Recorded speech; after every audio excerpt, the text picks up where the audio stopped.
Paano mo masusulit ang 3 araw sa Hanoi, Vietnam? Marami pa rin makikita at magagawa dito sa Hanoi. From shopping to food to coffee experiences, Hanoi is a great blend of the best that Vietnam has to offer. At yan ang i-explore namin dito sa vlog na to. Samahan nyo kami as we spend 3 days and 2 nights in Hanoi, Vietnam. So unang araw pa lang namin dito, pinuntahan na namin ang number 1 go-to dito sa Hanoi, ang viral na Train Street.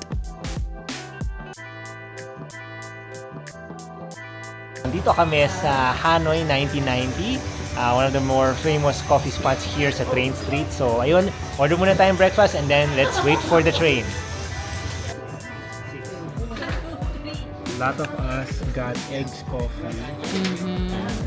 And then, karamihan sa atin Dami. Okay.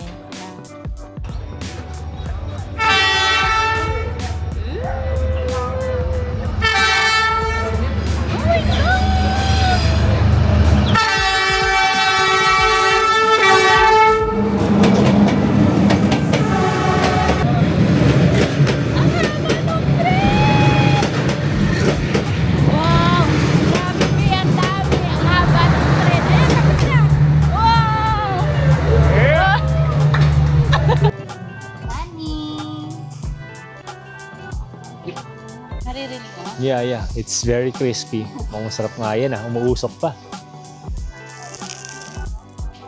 Let's try their egg coffee. So dito sa Vietnam, isa sa mga famous recipes nila, yung egg coffee.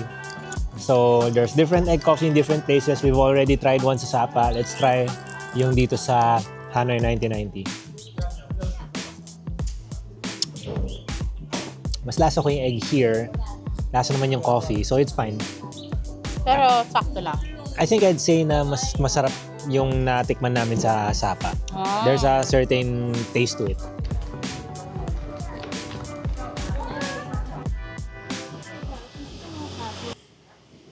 Next on the list ay ang Temple of Literature. So lots of history and culture here kasi this is a temple dedicated to Confucius. Alright guys, so kakarating lang namin here sa Temple of Literature. So entrance for adults costs 70k Vietnamese dong. So pag for seniors and sa mga disabled, that's half the price, 35k. And for children, libre siya. Nandito kami sa first courtyard, first out of 5. So ang tawag pala nila dito, according dun sa plaque na nabasa namin, is entrance to the way. There's cell and then you can see may mga naka-dress up, no? So I think pwede rin kayo magrenta ng costumes dito. So ito siya guys, parang serene garden. Pero we're not in the main temple yet. Pagkatapos ng first courtyard, andito naman tayo agad sa second courtyard. Ang tawag nila dito is Great Central Courtyard or sometimes the Courtyard of Great Success. It features the famous Cu Van Cac or Star of Literature Pavilion, whose name refers to the Cu star symbolizing the beauty of knowledge and culture. And what you can see behind me, no, that's a large pool dito sa gitna ng third courtyard. They call it the Well of Heavenly Brilliance. No? Ngayon, if you're going to go around here, may mga makikita kayong mga statue ng mga tortoise. No? So according dun sa plaque na nabasa namin sa gilid, they symbolize permanence. Alright? So that's why this is a very significant part of the temple. In fact, sabi nga dun sa plaque dun, this is probably the most significant part ng Temple of Literature. Alright? Yeah, may field trip pa nga rin ata dito. It's a very well-known tourist site. Madami talagang nagpupunta dito. I think this is one of the more populated tourist spots na napuntahan namin sa Hanoi na hindi related to food or shopping or anything. Alright? So ayan, we're gonna explore more of the Temple of Literature. So sundan nyo kami. Tara!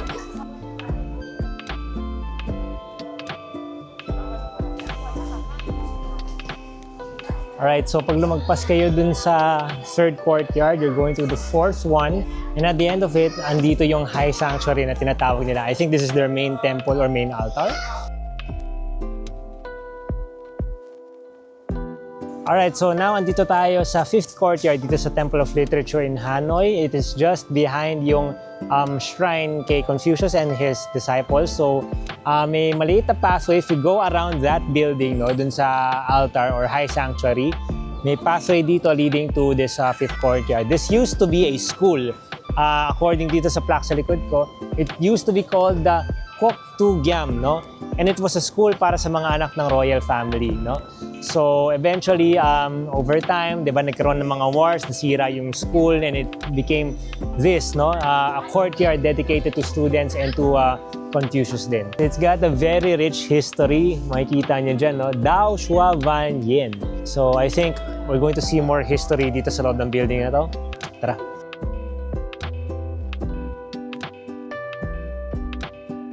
Hi guys! So yung last stop na temple natin is dedicated siya sa kanilang arts and history. Makikita nyo doon ano yung naging history ng lugar na ito. Nakikita ko rin doon yung mga students, yung mga teachers. Nakita ko din doon yung way of living nila. So maganda na siya sa mata, informative pa siya. Pag na-overwhelm lang kayo sa crowd, don't worry kasi napakalawak nito. Makakakita kayo ng corner or places where you can relax, tignan yung mga paligid, and to also learn their culture.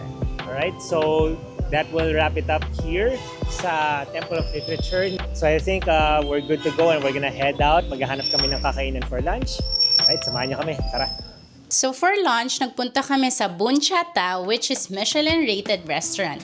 Now, maraming items sa menu nila pero lahat yan ay variations lang ng buncha, which is a traditional Viet dish. So, paano nga ba kumain ng buncha? Teach how. I'll show it on YouTube. Yes. Okay? Garlic, And then, yeah. and Chili. Spicy, you be careful. careful. Two only. Yes. And then, And noodle. Little by little. little by little, And spring roll, one by one. spring roll, like One by this, one. Yes. Inside. inside. Okay. Here. One. And then where will we put it? Inside. Inside? Yeah. Ah, okay. Like, how about this? Inside? Yes, inside. Dahon lang. The salad. Little by little inside. Okay, and then we eat Just you mix up Mix it together. together. Have a Ah, good meal. thank you! Welcome. Okay, gets. Deserve ang Michelin star. 120,000 dong. Yung pag merong pork and beef, pag wala, 80,000 dong. Wow!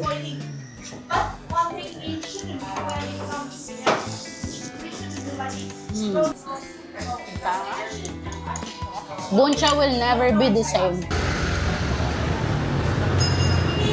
Alright guys, so andito tayo ngayon sa isa sa mga hidden cafes. It's called Cafe Cafe Foco. So sa looban siya ng building. So literally, kumbaga, may yung facade niya is parang Tianggean. Tapos may sign doon, Cafe Foco. Yeah. Papasok ka doon sa looban. Tapos ang labas mo parang Garden parang cafe. garden na oriental garden na cafe. So Then, careful lang guys kasi 1 to 3 floors, actually up to 4th floor to. So, if you want na dun muna kayo sa first floor, pwede naman, punta lang kayo ng mas maaga. Pero kung hindi nyo naman mind yung stairs, marami pang upuan sa 2nd, 3rd, and 4th floor. Sa 3rd floor, kung nasaan kami is may pagka-homey and cozy yung feels. Then, hindi rin mainit.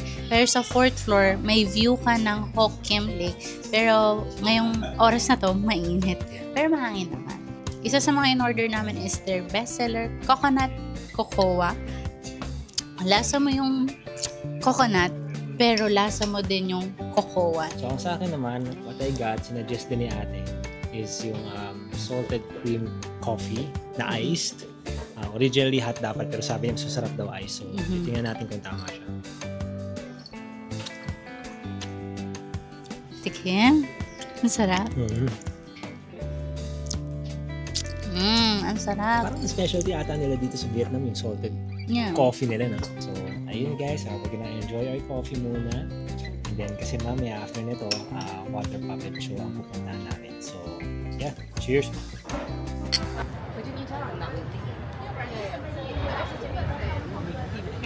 Alright guys, so andito tayo ngayon sa Lotus Water Puppet. We're about to enter. When you enter, there's a ticket booth pero pwede kayong purchase ng ticket via Klook or via online if meron, pero pwede rin kayo pumunta dito in advance para makakuha kayo ng magandang seat and makakuha pa kayo ng available time slot na gusto ninyo. So as you can see sa gilid, merong mga information and history na about their culture. At ang maganda dito, very old and French yung kanilang interior.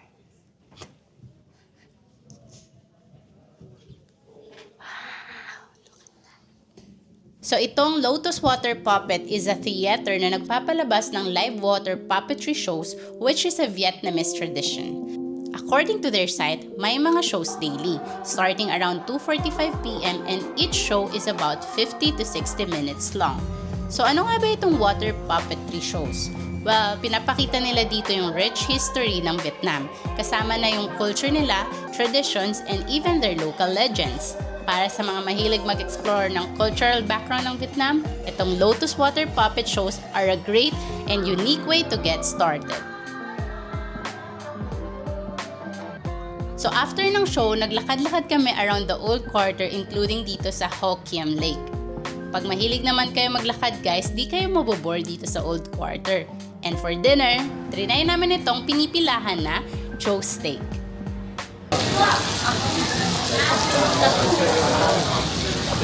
Dito kami sa Chew Steak and they serve very hot steaks.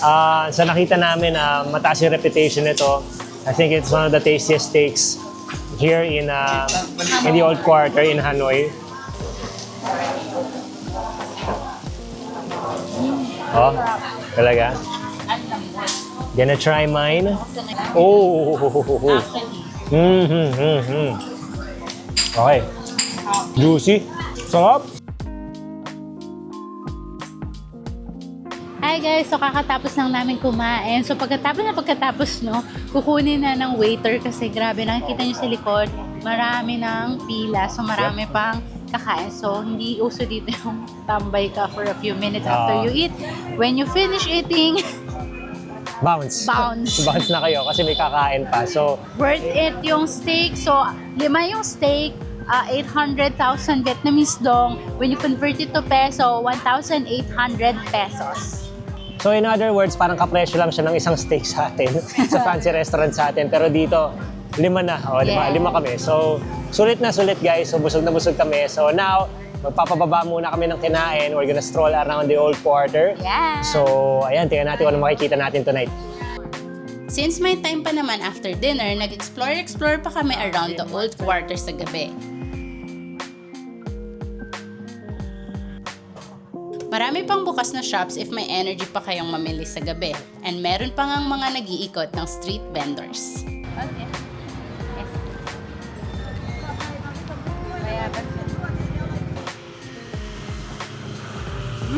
Matamis. Malambot. It's good. Wow! Tagal kong di nakakain ng bayabas. So that's a wrap for day 1 and for day 2, lumabas muna kami ng Old Quarter para puntahan ang Lotte World Aquarium.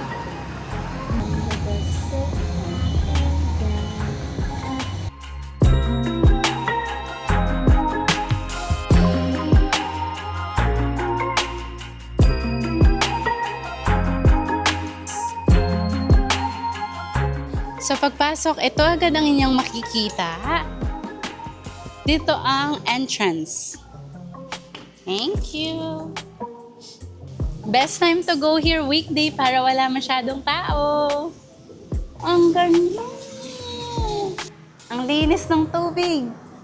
Dito guys, merong information and don't worry, may English translation naman. Wow!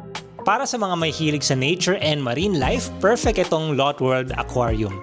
Malawak siya guys and marami kayong makikita and sakto rin siya if may kasama kayong kids na gustong makakita ng magic of the seas, if you will.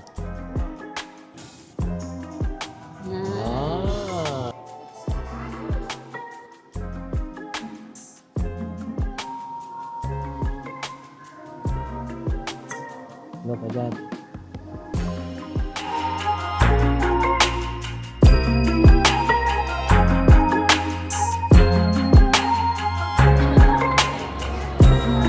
tapos na kami dito sa massive wall of water and fish, this massive aquarium behind us. Yes. It acts like a kind of amphitheater din.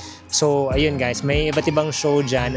Depende sa mga times. You can check your directory, yung map nyo, yung guide for the times. Then, dito lang sa kabilang side, if napagod kayo, gusto nyo magpahinga, magkape, meron din dito sa side na to. So ayun, so kami nakapagpahinga na and we're off to the next phases of the aquarium. So tara, samahan nyo kami.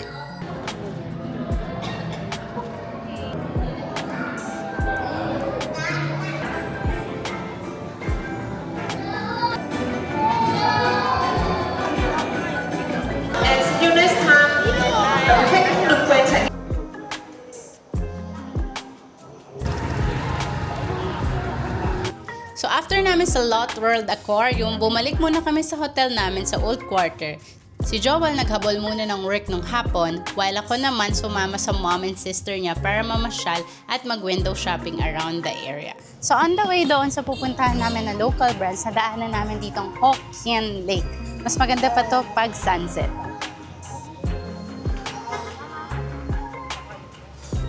Meron din ditong mga nagko-costume.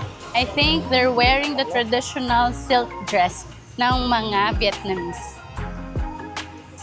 Personally, ang mas ina-explore ko dito is yung food nila. Pero if you want to do window shopping or kung meron naman kayong extra money, marami kayong makikita dito sa Old Quarter. So ayan, nagpunta kami sa mga jewelry stores. Naghanap-hanap sila ng mga pwedeng bilhin.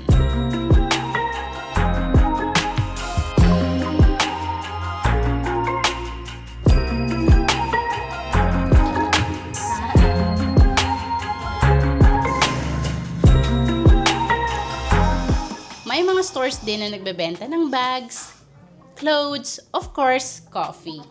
So we started ng 4 p.m. and habang pababa na yung araw, mas nagiging alive na yung area. Try natin itong itanang namin sa daan. May noodles sa loob. May parang pork. Okay. Meron parang ano yung mami, chorizo. Meron. For 30 pesos, parang 14 Vietnamese dong. When you convert it sa peso, mga 30 pesos. Sarap siya. Ano siya, savory, ano siya, na tinapay. Pagdating ng gabi, kumpleto na kami and in-explore namin yung French Quarter before heading for St. Joseph's Cathedral. So right now, we're on our way to Nator Street, no? Ayan, tatawid na kami. Okay, kasi dito sa Nator Street, reportedly, sunod-sunod ng mga restaurant, ng mga cafe, mga good eats dito sa Hanoi, no? So, we're going to explore. So, ayan ang St. Joseph's along Nator Street. And sa tabi niya is itong Vivienne kung saan kami nag-dinner. And then after that, nag-dessert kami nila Reese. Hi guys! So ngayon, ito-try namin itong King Roti, which is ayun sa tapat. And para siyang coffee pot. It looks like a coffee pot, pero iba-iba yung flavors niya. So, umili kami coffee, and then may vanilla, and then may butter.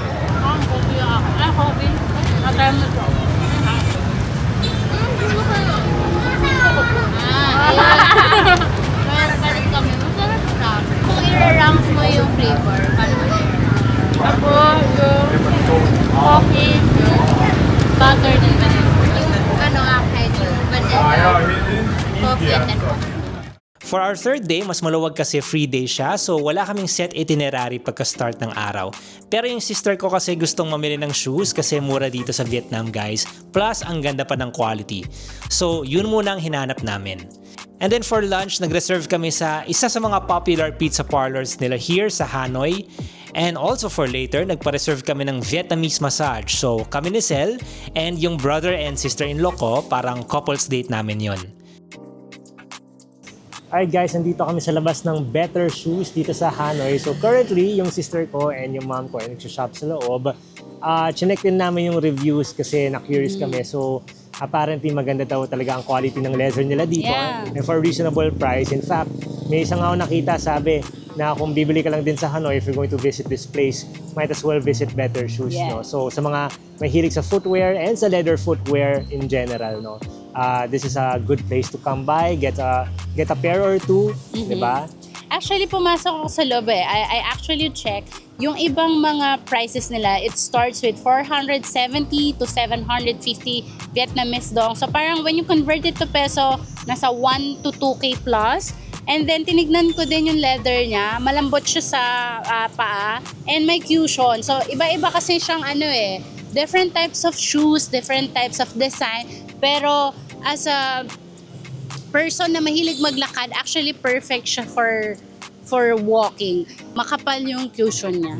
Tapos sa taas puro na siya stock. Sa baba lang kayo pero na siya. Marami na kayong makikita from boots, flats, sandals, open shoes, and other footwear.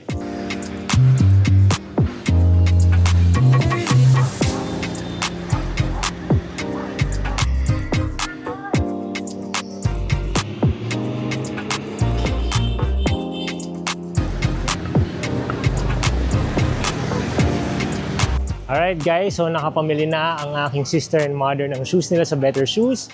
And now we're walking towards our lunch spot. Time check. It is 5 minutes to 11 a.m. And may reservation kami ng 11:30 sa isa sa mga popular pizza branches nila dito sa Hanoi called 4-Piece Pizza. According to our research, sobrang sikat siya dito na pinipilahan siya. It's by reservation. Let's try pizza 4-piece.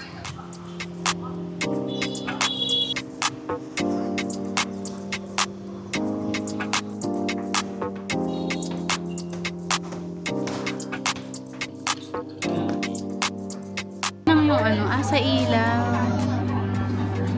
Diba rin?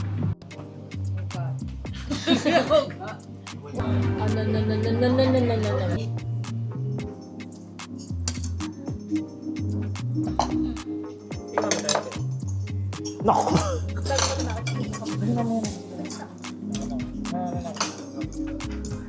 Dahil love kita, tikman mo to.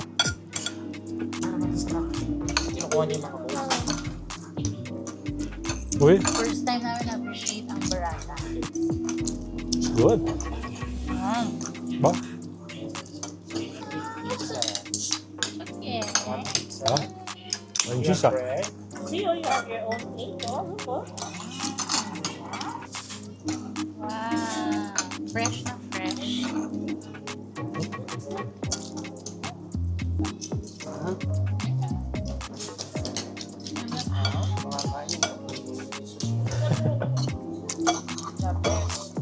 Ako pa na-appreciate ang burrata and mas na-appreciate ko ang pork cheese. Dahil ito, ha? Very good. So itong second batch ng pasta namin, out of 3 is itong salmon fettuccine. It's very creamy. Lasang-lasa yung salmon. May salmon bits kasi, tapos yung cream. Very effective. Sarap. Grabe try nyo dito. Ayun siya, kasi yung presyo siya ng Italianis pero mas masarap siya sa Italianis. And we love Italianis, by the way. Preference lang na. Sarap.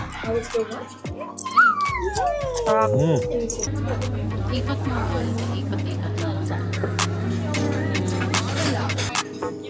Yeah. Si Kayla at si Mommy.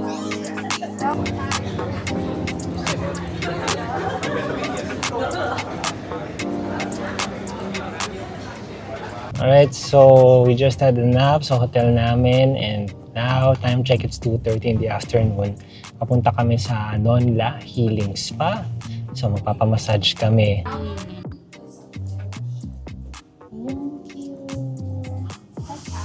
Thank you.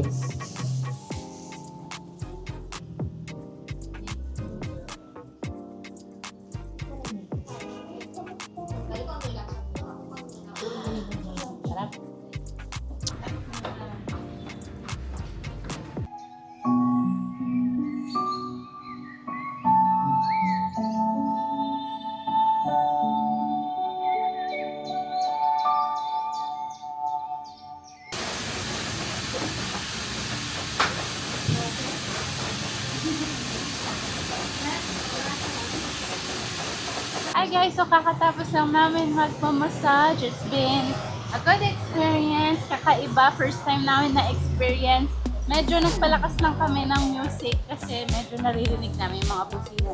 But overall, na-relax naman kami. Yeah, it was a different experience definitely kasi ang focus dito sa massage namin is back, tapos yung head, no? Tapos may kasama pa siyang facial cleansing, no? So hinugasan yung buhok namin, yung ulo namin, yung mukha namin. May pa-face mask. Oh, may pa-face mask. Kaya pag ginawa ko ngayon, natutuwa ako. Ang kinis-kinis ng ng mukha ko. So ayan, samahan nyo kami. We're going back to the old quarter. Nagiging busy ng background namin as you can see. So tara, let's see what we can find here.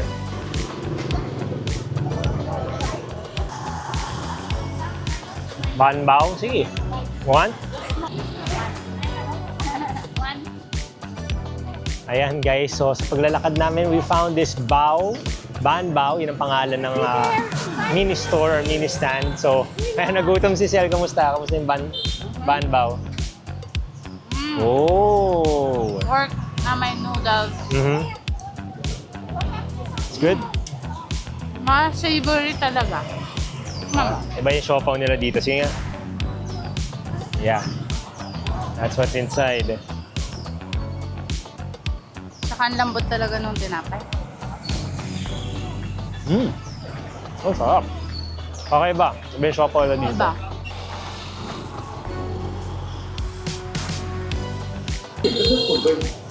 Sarap. Matamis talaga buko nila. Dito lang kami sa bangketa. 30,000 Vietnamese dong. Parang 60, 70 plus. Thì đúng là những bộ then chốt có ý nghĩa sống còn đối với việc cách mạng. Dao kéo dao.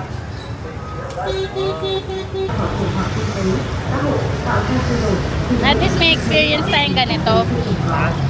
Yeah.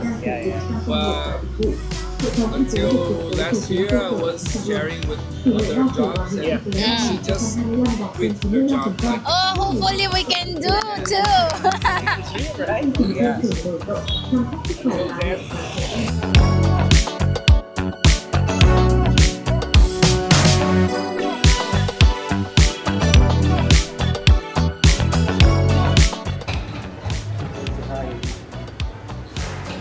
Secret ano. Wow, nice. Nice. Oh, rotonda. So, hi guys, nandito kami sa AHA Coffee. Nag-order kami ng family ng mostly salted coffee.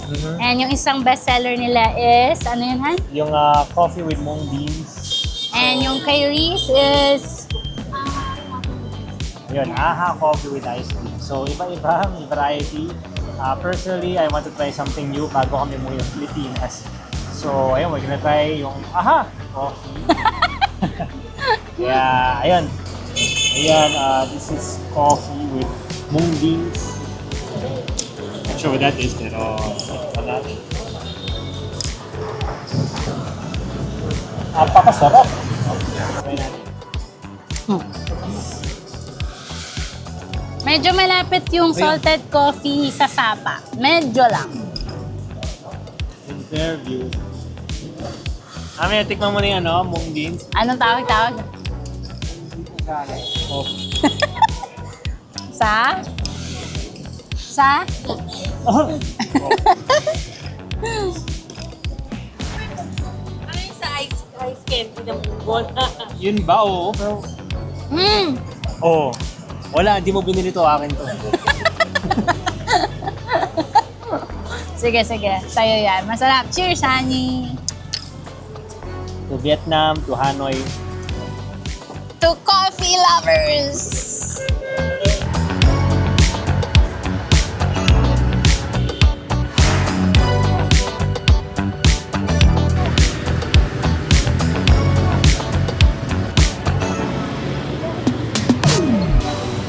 Aww. Display. Hi guys, so it's currently 10 o'clock p.m. So pupunta kami sa airport ng mga 4 a.m. pero mukhang di na kami matutulog. Nag-iikot-ikot lang kami. We're savoring our last hours here in Old Quarter. So this one, nabili ko to ng 600 Vietnamese dong kasi kailangan namin to. First time namin magkaroon ng bag na waterproof para pag pupunta sa islands, pupunta sa mga swimming, meron na kaming waterproof bag. So right now, nandito si Risa, isa sa mga, para siyang if you know yung On-Cut na brand. So marami dito mga artworks, so tingnan natin sa loob.